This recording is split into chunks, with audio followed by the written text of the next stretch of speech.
This is the Cadillac ELR. It is awful.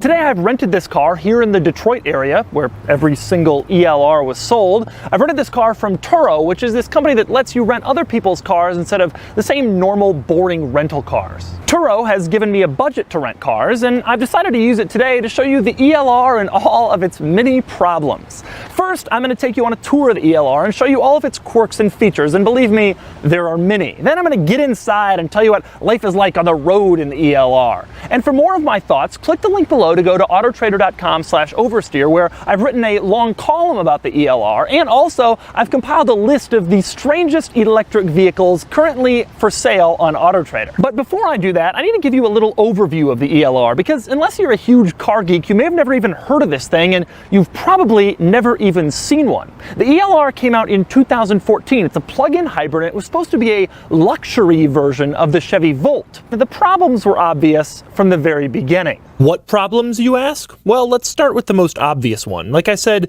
the ELR was supposed to be a luxury version of the Chevy Volt, a Cadillac interpretation with sharp styling and more splendor. Unfortunately, it didn't have quite enough splendor to account for its sticker price. A new 2014 ELR was $76,000. Maybe even worse, the ELR had 2 fewer doors than the Volt, so that sticker price actually lost you a huge amount of practicality. So you're thinking, okay, fine, it's only got 2 doors, so what? It's a more sporty version of the Volt with more power. And indeed, you're right, this car does have more power than the Volt. The Volt, which by the way started at $35,000 or less than half the price of this car, think about that. The Volt had 149 horsepower. This car had a raging 207 horsepower. That's right, 207 horsepower in a car that weighed over 4,000 pounds for $76,000.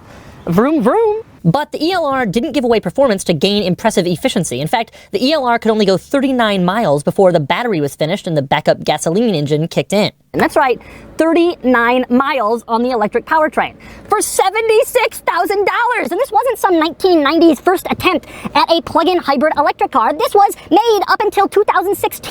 There might even be some stragglers left new on dealership lots. Oh, and speaking of that gasoline engine, it was a 1.4-liter 4-cylinder with 83 horsepower. So when the electric powertrain was finished with its massive 39-mile range, you were stuck driving around in a 2-door Chevy Volt with 83 horsepower that cost you $76,000. The craziest thing about the ELR to me always was that Cadillac couldn't even really play the patriotic American card of this car. They couldn't say it was the patriotic rival to the Japanese and European luxury brands trying to come steal our luxury electric vehicle sales. That's because at the same time this car was being made, Tesla was making the Model S, which was faster, with a longer EV range, more power, it had more acceleration, it was more fun to drive, it was more practical, with more cargo space and more passenger room, it was cooler, more modern, more technology, it even had a lower base price, which begs the question, why would anyone buy this for $76,000? It's confounding. But anyway, the ELR makes up for all this stuff with its impressive luxury and equipment, right? Let's check out the quirks and features. We'll start up here with this giant slab of roof. It's here because the ELR didn't have a sunroof. Not this ELR didn't have a sunroof. No ELR had a sunroof. It wasn't even available. Remember, this is a $76,000 vehicle. Now maybe you're thinking, well, I don't really need a sunroof. I've never used my sunroof. That's okay. But in this case, a little extra light, actually a lot of extra light, would be nice in this interior because take a look at these blind spots. The forward blind spots were bad. The windshield base is really far away from the driver for some reason, requiring massive, thick A-pillars that go way too far forward and block your vision. Not only do they hide pedestrians, but they hide entire buildings. But the blind spots in back are way worse. Everyone jokes about how the Chevy Camaro has such terrible visibility, but that's because most people have never had the chance to drive an ELR. Moving on to tech features, the ELR has blind spot monitoring and the seat vibrates if you start to stray from your lane, but you know what it doesn't have? Automatic wipers. That would be kind of nice. You know what else it doesn't have? A couple weeks ago I was in an Escalade, and it had this cool heads-up display in front of the driver. It projected onto the windshield the speed you were going, the speed limit, the radio station you were listening to, all other stuff. It was really cool. This thing, even though it has this giant windshield that goes so far forward they could probably project a drive-in movie onto it, it doesn't have any of that stuff. How come? For $76,000. Another interesting, disappointing ELR quirk is the trunk. Now the trunk opening is surprisingly wide, which is of course a good thing, but it's really strangely narrow. This is a normal computer bag, about the size of a normal laptop, and it barely fits in. Look at this thing.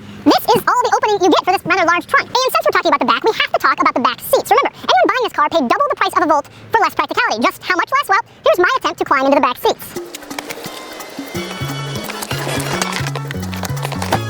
And now here's my attempt to climb out.